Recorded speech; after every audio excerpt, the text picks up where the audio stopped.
Hi, welcome to Watch Your DM. I'm Gabriel. Today I am going to do a flip through review of The Belle of the Bog, a Dragonbane adventure by Tom Legier. It was published in 2025, and I guess as a disclosure notice, I did receive this copy of Belle of the Bog for free from Tom, though I did purchase the drive-through on demand, the drive-through RPG on print on demand version for the purposes of reviewing it on Between Two Cairns. But I've also disclosed that I used to work with Tom like a decade ago, and I consider him a friend and a very creative and amazing individual. So shouldn't taint the review too much, but I do want to call out that I know him and we're friends. So, Belle of the Bog. So, this adventure is, first of all, this is the first time I ever used Dragonbane, or played in Dragonbane. And I played in this adventure. I did not run it. And yeah, just talking briefly about the trade dress. So this is a Mixam print publication. The trade dress inside is kind of bougie, kind of fun. Not my preferred style in that I don't tend to like page borders. But yeah, I think it works in this context. And I think the font is largely readable, the header font here. And of course he gives the, actually best thing to talk about here is that he has a playlist, a music playlist that is included in the book and is fantastic. We used it during play and it was quite good. There's content warnings in this for cannibalism, alcohol, tobacco, forced labor, sharks, undeath, and mind control, which is awesome. And yeah, so the Belle of the Bog is it's a boat. It's a river boat, right? So, and it's in a very New Orleans style kind of setting where it's ostensibly going to be going from the river to the sea and back. Of course, that turns out not to be the case, and that gets explored kind of about halfway through the game. It is set up to work for multiple sessions. We played 2 sessions in my playthrough, but yeah, it could easily go on for quite a few sessions and lead to some places that the PCs may end up spending quite a bit of time at. So it is definitely a social environment with lots of talkative NPCs and very interesting characters. So this is not a traditional kind of dungeon crawl, kick in the doors, take the treasure kind of adventure. It very much relies on your PCs being invested in engaging with the world and the fiction and gambling and dancing and drinking and just having a good time on this boat. So the adventure starts in the town. I think the design of the town, what did he call it? It was like Cypress. I think that's the default town that you start in is Cypress. And it's 19th century American steamboats. Although magic kind of replaces the technology. And then you've got old Billy here is represented. He is kind of a main character. He is a boat hag, which is a kind of swamp hag inspired by the Gula culture's boo hag. So a fun little character. He is very weird and gross. You get the history over this page here, and then the timeline on the same spread. And I will say, like, the history of everything is good setup. Like, it's good to know as a DM. But as a player, we did not get exposed to the history until much, much later in the adventure, and in some cases, not at all. So, if you're DMing this, you may want to find opportunities to kind of plant a little bit more of the history information into the adventure, or leave it for the PCs to find or not. The Fête Debenet is the event that's going on that kind of brings the boat to the town of Cypress. And so that is ostensibly based on Mardi Gras. And so that's kind of the day cycle that's going on here. Is it's going to be an event about the length of Mardi Gras. The evening of the third day of the Fête Debenet is when the adventure starts, and then at midnight, the Belle of the Bog will take off and start sailing through billowing fog. So basically, the party gets on board, they start partying and hanging out, and while they're on board, it takes off and starts sailing. And that starts the trip to Toad Hollow. So all the gamblers on the boat have been kidnapped to have their souls stolen by Old Billy to feed the Vineheart engine. Or turn into food. So yeah, we've got some hooks here that get people into the adventure. They're all really straightforward. One of the things I'll say about this, the whole adventure has fantastic references where it's using page numbers. The PDF is all linked. So it's a fantastic book for usability in that regard.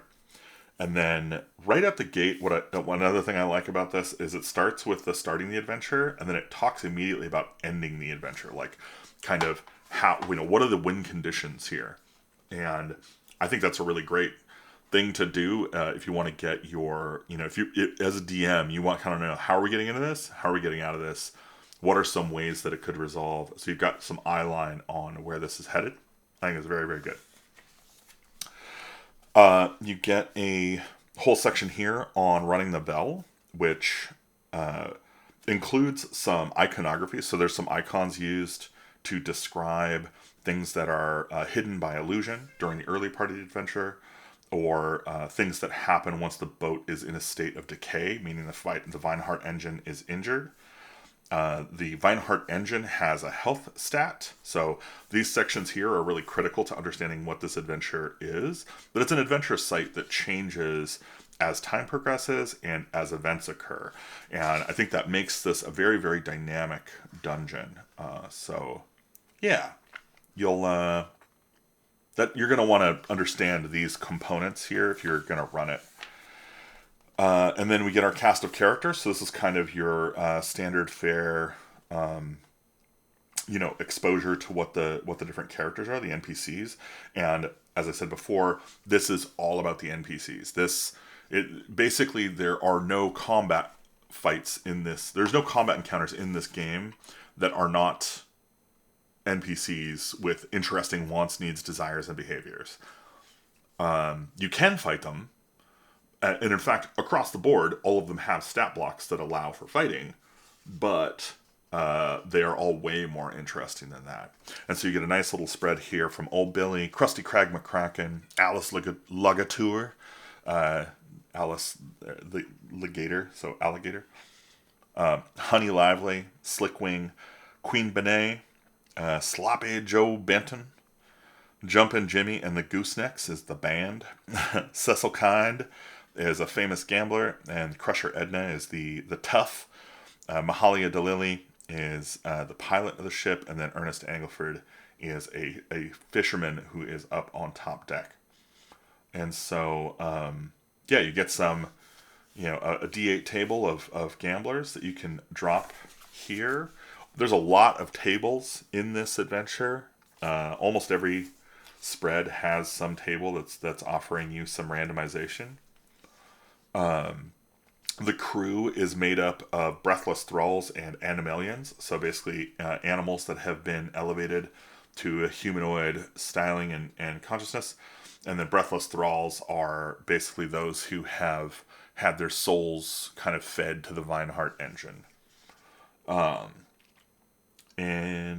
So as you can see here, the iconography is getting used. So, the bouncer, tall, skinny, head swings side to side, gray skin, sheen of sweat, mocking and dismissive. And then if the illusion is disenchanted, a slime-covered eel folk, gangly arms, bulging eyes, hungry mouth. So that's kind of how this is set up. And then you've got your random encounters. So if the boat is healthy, you have this set of random encounters, and if it's decaying, you get this set of random encounters. And the way that you do the random encounters is a D10 plus the number of past hours to a maximum of 8. So as the party spends more time on the boat, they will get deeper and deeper into this list until finally getting to the crazy 18 items on there. So which I think is a really, really great way to execute a changing environment with a constantly evolving list of events. I think this actually goes into, let's see. Yeah, so this gives you your pages for the different cast of characters. They're not like directly in this line here. Instead, like on page 23, you find the stats and the information for Old Billy. But it's on the spread with the docs. Now, that's because he is going to, he's going to invite people into his boat from the docks. And so your first interaction with him is going to be here. So I really like that they've included the NPC and the monster stat block in the spread where they're found, but then also have given you a single place where all the characters are put side by side with the pages they can be found on. You've got fantastic layout here with bolded important text in the early descriptive parts, just something you can describe to your player characters or read aloud. An elaborate 3-story-tall steamboat is moored to the docks. Belle of the Bog is etched in gold on her hull. A wide gangplank extends from the dock to her main deck. And then, as they inquire further, or you want to, highlight some stuff, you can go into the bullet points and engage with the rest of the fiction. So, warm light spills out from the windows and open doorways of the upper decks. There's a lively music and laughter, and the occasional cheer or groan. Sounds like somebody's winning or losing, right? A tall, grinning man in a pinstripe suit beckons you to come aboard. He's holding an ivory-tipped cane. Oh, hello there. I'm Old Billy, the captain and owner of this here boat. His skin is strangely saggy around the eyes and mouth. A family condition, he says. Really, really love the writing here. It's very evocative and draws me immediately to the time that I lived in New Orleans and Shreveport, and I have a place in my heart for Louisiana, and it's pretty great. He uses this kind of box here throughout the book to talk about special conditions for different things, and that's great. It's really, really easy to find your way around this book.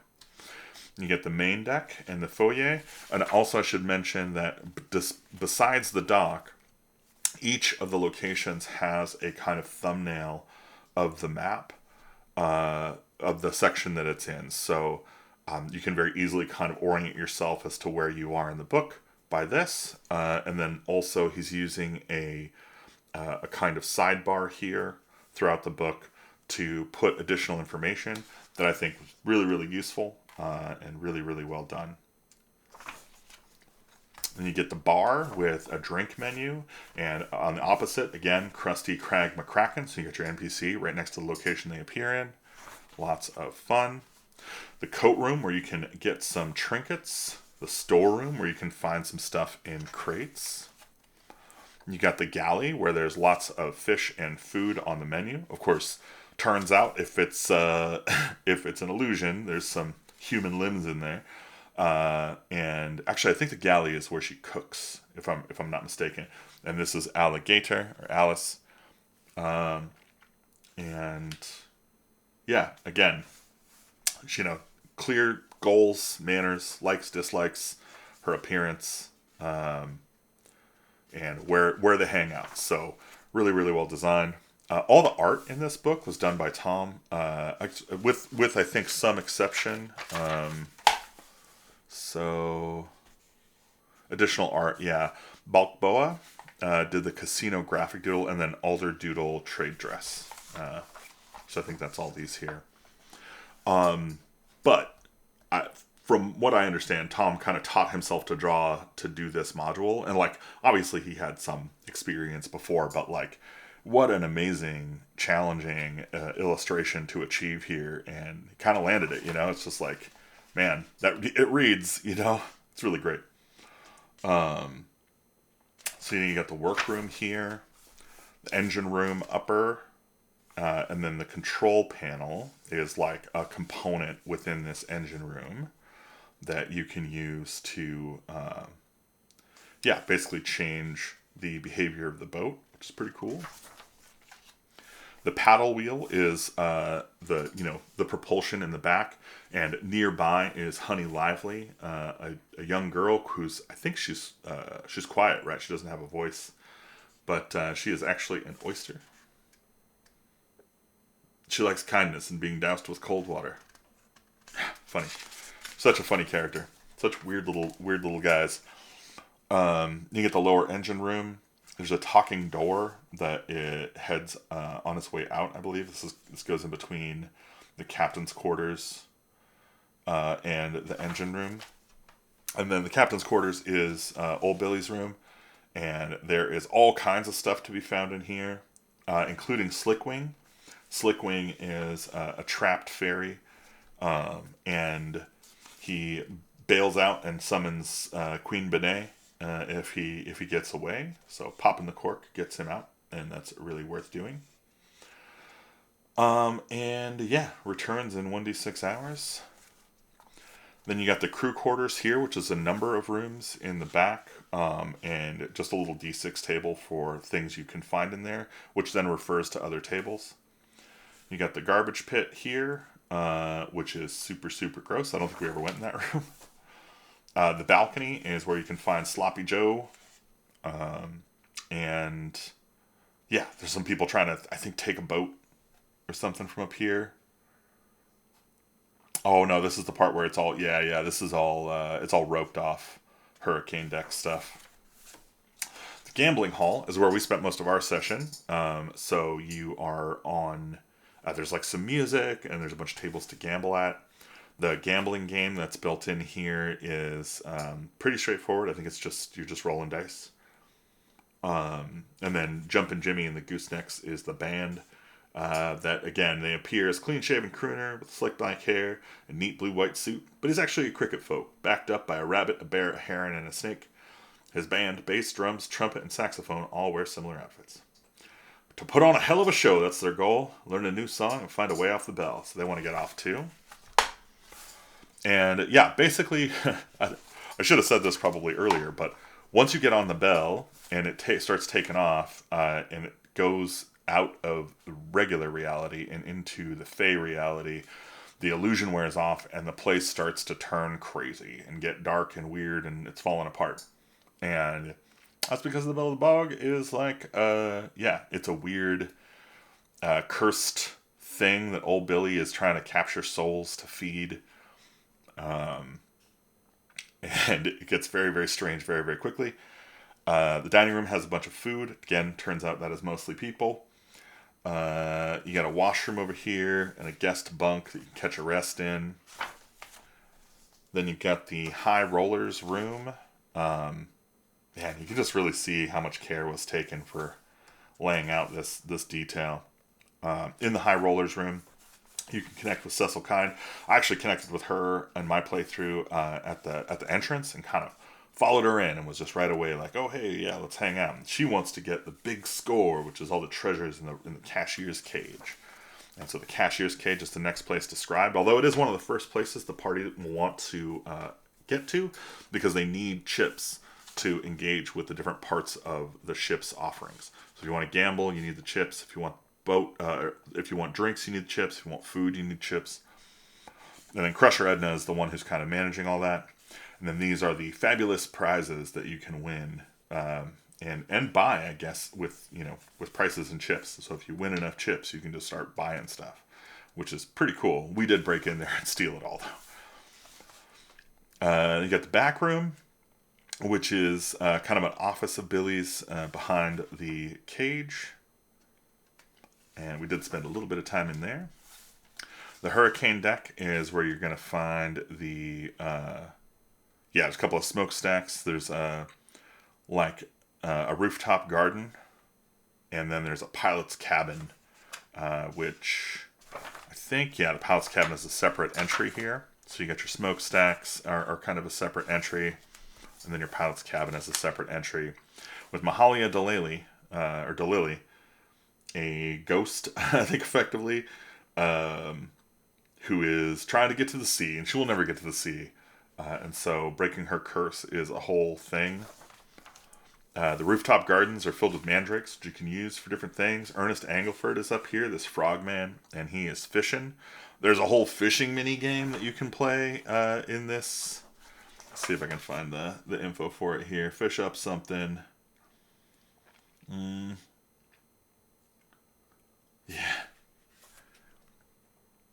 Jeez. Yeah, that's all stuff you can get from the garden. Yeah, it must be a little bit later here. Talks a little bit about the river, what the contents of the river are. And then this is the scintillating swamp, which is the place you're going to if you can't stop the boat. It goes to Toad Hollow in the scintillating swamp, which is kind of another whole place, and it's not really in the boat. Neither is the river. And then it goes into some magic items. The ghost lanterns kind of keep the illusion intact when it's in the mortal realm. And so this is the thing. I didn't even track that this was going on. I was like, oh, like when I found out later that the ghost lanterns were actually part of the responsible party for keeping the illusion in place, I was like, oh, that's a surprise. I didn't recognize them in the game as something having an effect. Spirit bottle is how the souls are taken from people's faces. Fairy gates are a way to kind of move from place to place. You got the Dark Sound Pearl, a Chisel of Annulment. This is awesome. I use that to break a bunch of contracts and magic effects, which is great. There's a Seeing Mirror that you can find. Scale Piercer, Bubble Lung Stogie, and a Hawkeye Spyglass. And then you've got your bestiary of critters, including a Panther Shark, your Bodag, the Leviathan Chucklehead, and the Bog Mangler. And then this is the rules for gambling. So there's 2 different gambling games. There's Bugs and Brutes and Guts is a separate game. And then there's a fishing mini game. Now, if you go online, there is a printout you can get that basically you drop a die on it and you try and get it like from a distance. You have like a certain elbow height that you have to drop from. And depending on what you roll and in what region, you get different tables here, and then based on what you roll here, you got there's some different stuff. So in our case, we caught the Leviathan Chucklehead, and that was crazy because that thing is crazy.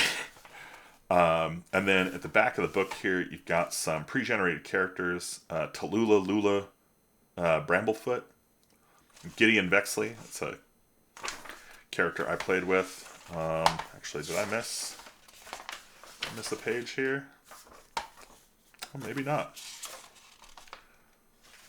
Oh, interesting. I guess Ezekiel isn't in here. Well, that is so weird. Maybe he's on the extra page they needed for the drive-through version. So there's only 3 characters in this version of the book. But, yeah, they're fun little characters. And obviously they have, stats for Dragonbane. One thing I will say is that the way that this book uses the rules of Dragonbane was super, super interesting to me. Like, having not really played Dragonbane before, I was surprised to see how easily the rules kind of fit the themes of the game, and how a skill-based roll under system worked with a very different kind of fiction than I would have expected from Dragonbane. So, that is The Belle of the Bog by Tom Legier. I think it's a great book. You could do a lot worse picking one of these up, and I also think like if Dragonbane is your game, it's nice to have something like this that you can go to and say, wow, this is a great way to set up an adventure for Dragonbane, and an interesting way to do an adventure site that is going to be interesting for multiple sessions and leverages the NPCs as the main characteristic of the whole place. Having interesting NPCs is in many ways the lifeblood of world building, and this absolutely affects that. I think it's a great example of executing on that. The other thing I will say is that the thing that happened in our party and would probably happen in yours is the party split up. almost immediately. I was in 50 different places. So be aware that spotlighting and doing time management is likely going to be something you'll have to do in this game, just because everybody's kind of cooped up in one place. It doesn't feel like leaving the room is leaving somebody behind during at least the first half of the adventure. And so it's very easy to get your party kind of spread out all over the boat and to have to be managing multiple scenes. You know, keep an eye on the clock for how long a given player is taking up. I think I probably hogged the camera a little too long at least once, and I'm sure someone else did as well in my playthrough. While it was very enjoyable, it's just something to keep an eye out for when running this adventure. If you enjoyed this video, I hope you will hit the like button. If you want to see more videos like it, you should hit subscribe and hit the bell icon if you want to be notified.